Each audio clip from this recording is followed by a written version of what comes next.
Imagine standing amidst the scorching desert sands, hearing Napoleon proclaim, "Soldiers, 40 centuries look down upon you," as the ancient pyramids cast their distant shadows. Today, we journey back to unravel the tale of a military mastermind, the epic struggle for Egypt, and a battle so grand that it was named after one of the 7 wonders of the ancient world.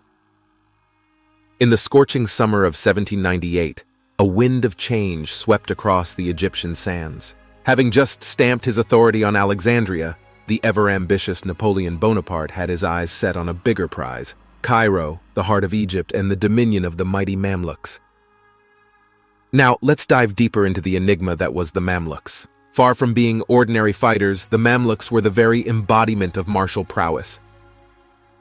Tracing their lineage back to elite slave soldiers, they had been meticulously groomed for warfare from their earliest days. Years of rigorous training and real battle experiences had forged them into battle-hardened, indomitable warriors. Their fierceness in combat was legendary, often sending shivers down the spines of their adversaries.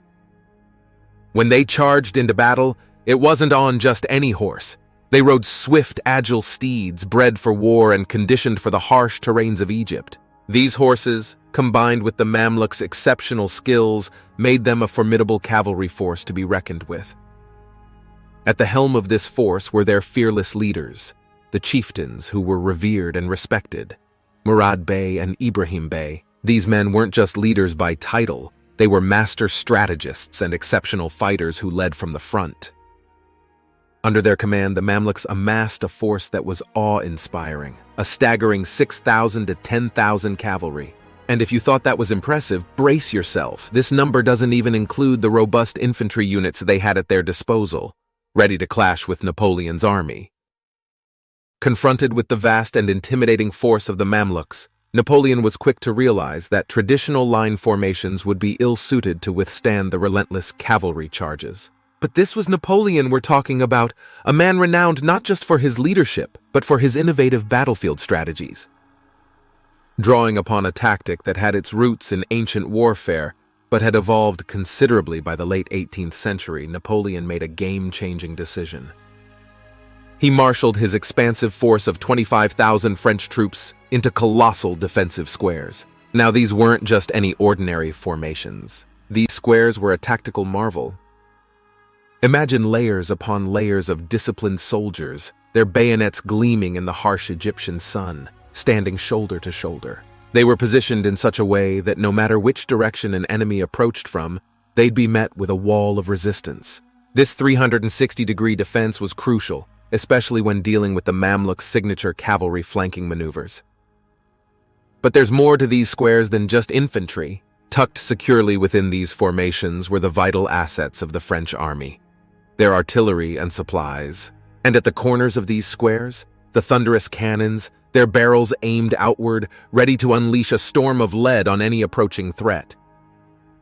This method of integrating infantry with artillery within the squares was where Napoleon's true tactical genius shone. In previous eras, infantry squares were primarily used as a passive defense against cavalry. But under Napoleon's command, these squares became dynamic and offensive, capable of moving, rotating, and even launching their assaults, all the while providing a mobile fortress for the troops inside. By implementing this formation, Napoleon achieved multiple objectives. Not only did he provide a formidable defense against the Mamluk charges, but he also ensured that his troops maintained their cohesion, morale, and fighting spirit in the face of overwhelming odds. Each square became an island of resistance, repelling wave after wave of ferocious Mamluk charges, ultimately turning the tide of the battle in the French's favor. As the desert winds kicked up swirling dust storms, obscuring vision and casting an eerie veil over the battlefield, the pounding of thousands of hooves echoed like thunder.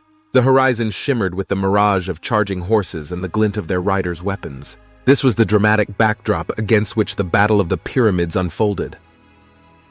The Mamluks, with their legendary bravery and prowess, launched wave after wave of ferocious charges. With lances lowered and battle cries filling the air, they hurtled toward the French, seeking to exploit any weakness, any gap in the formidable formations before them. Their intent was clear: to breach the impenetrable walls of Napoleon's squares and sow chaos within. But Napoleon's soldiers, well prepared and impeccably disciplined, met each charge with steely resolve. The synchronized volleys of musket fire, combined with the deafening booms of the cannons positioned at the square's corners, created a lethal storm of lead. Every time the Mamluks came close, they were met with a wall of fire and iron, repelling their determined advances and inflicting heavy casualties. Despite the relentless onslaught, the French lines held firm, a testament to their training, leadership, and the innovative tactics employed by Napoleon. The Mamluks, though valiant and fearsome, found themselves outmatched by the combined firepower and strategic defense of the French. As the hours passed and the sun began its descent, casting long shadows over the sands, it became evident that the Mamluks could not break through. Their once mighty force, worn down by repeated charges and heavy losses, began to waver. And then, in a turn of events, the tables were decisively turned. The once attackers found themselves in retreat, their proud battle cries now replaced by the sounds of withdrawal. As they retreated into the distance, the French troops, exhausted but victorious, erupted in triumphant cheers, their voices rising above the din of battle, proclaiming their hard-fought victory in this land of pyramids and legends. After the dust settled and the echoes of battle faded, Napoleon's victory paved the way for a triumphant march into Cairo. With flags flying high and drums reverberating, the French troops paraded through the ancient city's streets, a clear demonstration of their newfound dominance in the land of the pharaohs. The local populace, awestruck and curious, watched as this foreign army, led by a young general with dreams of empire, asserted their control over the historic city. Yet there's a curious twist in this tale. For all the battle's significance and its grand name, the Battle of the Pyramids, the actual pyramids themselves, those ancient marvels that had stood sentinel for millennia, were more of a backdrop. Those majestic structures which had witnessed the rise and fall of countless empires were merely distant silhouettes, faint outlines against the horizon, rather than the central stage for this historic clash. But history, as we know, has a way of presenting its own ironies.